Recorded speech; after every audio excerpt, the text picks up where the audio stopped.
So now we're going to learn the Sun Salutations or Surya Namaskara chair version.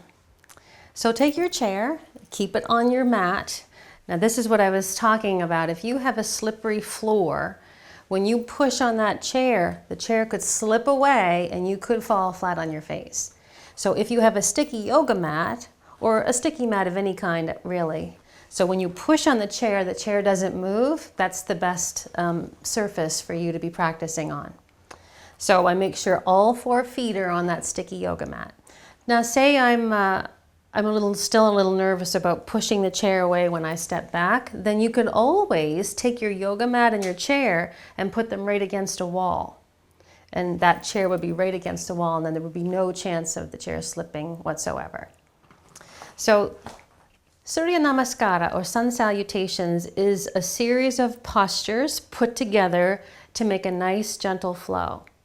And we're not going to go down to the floor, we're going to do everything with the chair. So we stand in the posture called Standing Mountain. We were in Seated Mountain and now we're in Standing Mountain, Tadasana. We stand with our feet hip-width apart. Our feet, our toes should be doing the same things on both sides. We're always thinking about balance, trying to make the right side the same as the left side as best we can with our injuries and our conditions. Do your best. Now we soften the knees. If you have a tendency to lock up your knees when you stand, try to get away from that. That's really hard on the knees, and after a while it's going to cause some undue stress, some wear and tear on those knees. So keep the knees nice and soft when you stand. Imagine that your pelvic bowl is in that neutral position again, so it's not stuck way out and it's not tucked under. Tucking under the pelvic bowl or sticking it out, that also causes a sort of deformity in your arches, the arches of your feet. The neutral pelvic bowl is the best for all of the joints, for the whole body. Okay, now make sure that you're grounded evenly through those feet. And they're not pushing more into one foot than the other. So evenly grounding through the feet, and try not to squish the toes. Try to keep the toes soft. I'm lifting up through my core, as always, trying to get the chest away from the pelvic bowl. And my crown is always being pulled up as if it's trying to get away from the tailbone. Keeping the spine as long as possible, as best you can. I'm going to bring my shoulder blades back to open the chest more, relax the shoulders, and let those arms hang loose by wiggling my fingers and softening everything. I'm going to look straight ahead, soften my jaw, my eyebrows, my face, and here I am in Standing Mountain, Tadasana. So let's begin the flow by putting our hands together in front of our heart in prayer position. And every time you do this, pause for a moment and take some time to feel very grateful. You always want to bring gratitude into your practice, or it's really not a complete yoga practice. Yoga is not just about the postures. And if we had more time, we could talk about the philosophy and the theories of yoga. But the postures is only 1/8 of a full yoga practice. So we have our hands in prayer position and we're feeling very grateful for whatever it is we're grateful for at this very moment. Let's inhale our hands straight up to the sky as best you can and reach as high as you can. And imagine that your fingertips are magnetically attracted to something up there in the sky. Now if your arms are out in front of your body because your shoulder joints can't accommodate bringing them back so that you're in one plane, that's okay. Just do the best you can, reaching up as high as you can. Notice if both feet are evenly grounded still, or if you've shifted and you're pushing more into one foot than the other, fix that. We're always trying to make our left and right sides do the same things as best we can. So we're reaching up in Urdhva Hastasana. On the next exhalation, the hands are going to float down with control, don't just drop them, and you're going to put them on your lower back somewhere where it's comfortable for you. For me, it's right about here. Yours may be lower, yours may be higher, but find a spot that's very comfortable for you for a supported back bend. And then I'm going to bend my knees again to protect the knees and to protect the back. I'm going to squeeze my pelvic floor muscles and my buttocks just a little bit to make from here down stronger and more concrete into the earth. And then I'm going to lift the chest up and bring my elbows back, and I'm just going to look straight ahead for Anuvattasana. Now you will see some postures, some people doing this posture and dropping their head way back. I'm going to ask you not to do that while you're doing this class without a teacher watching you.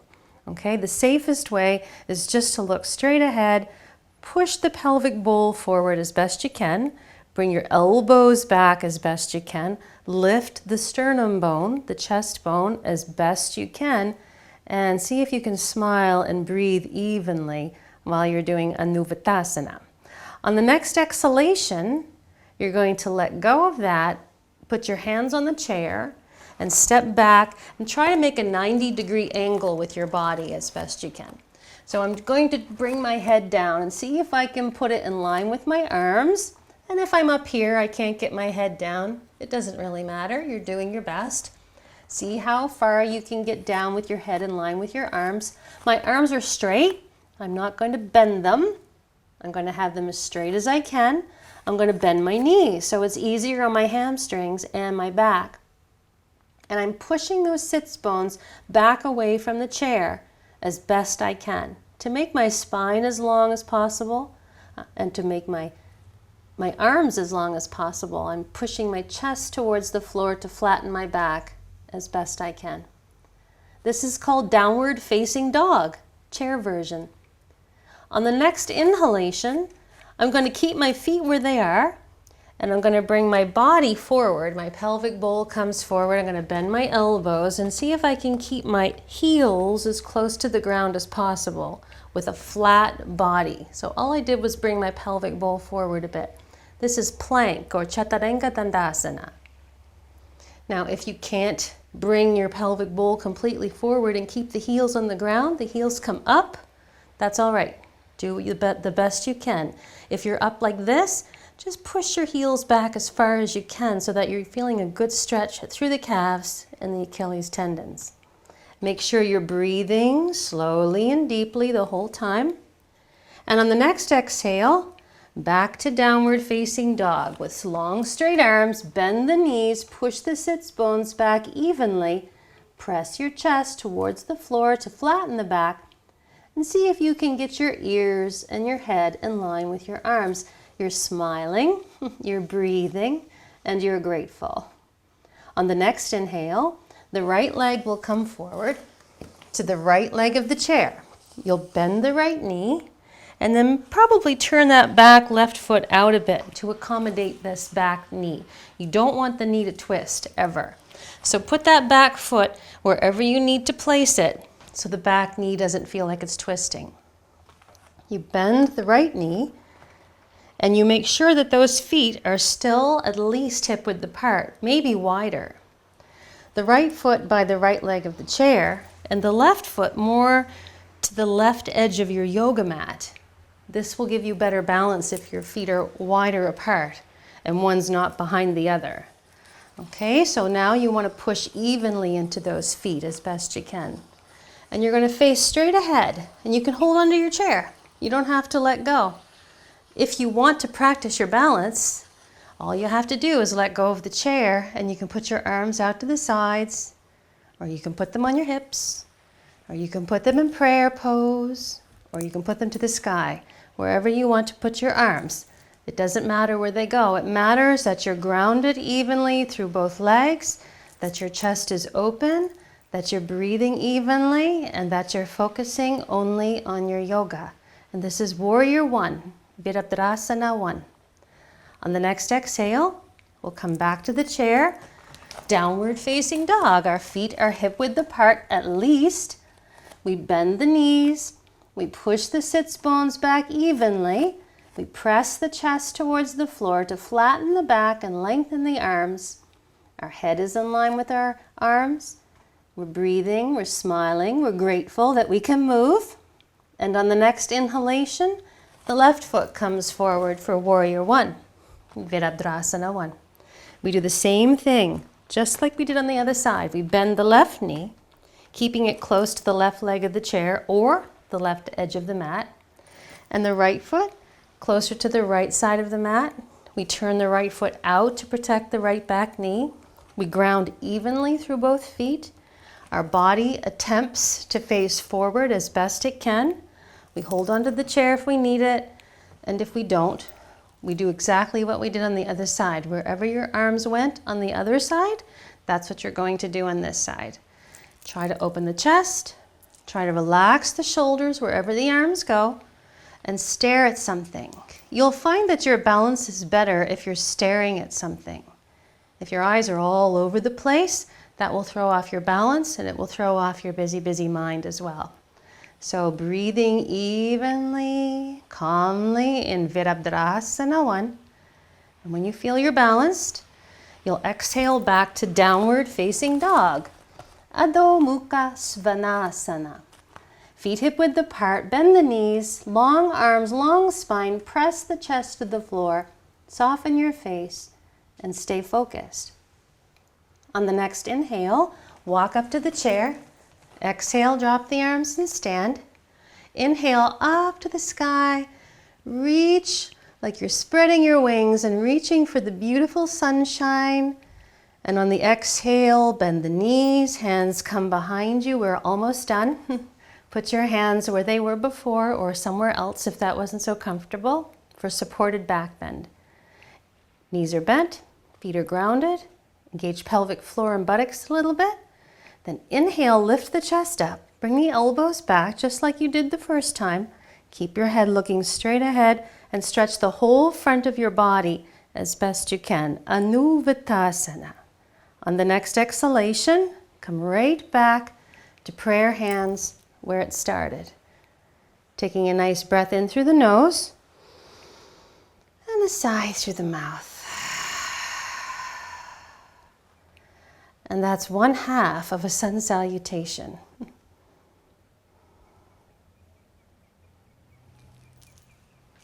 So now that you've got the postures hopefully pretty much in your head, we'll make it go a little faster so that you see what the flow is like. And this time we lead the lunge with the left leg. So the first time you'll lead with the right leg, the second time you lead with the left leg, and that's 2/2 of the sun salutation, which makes 1 sun salutation. Okay, this is your second half.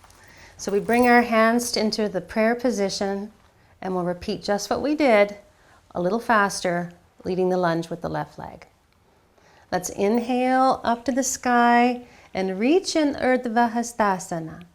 Exhale your hands behind you, bend the knees, engage pelvic floor. Inhale, chest up, press the body forward, Anuvattasana.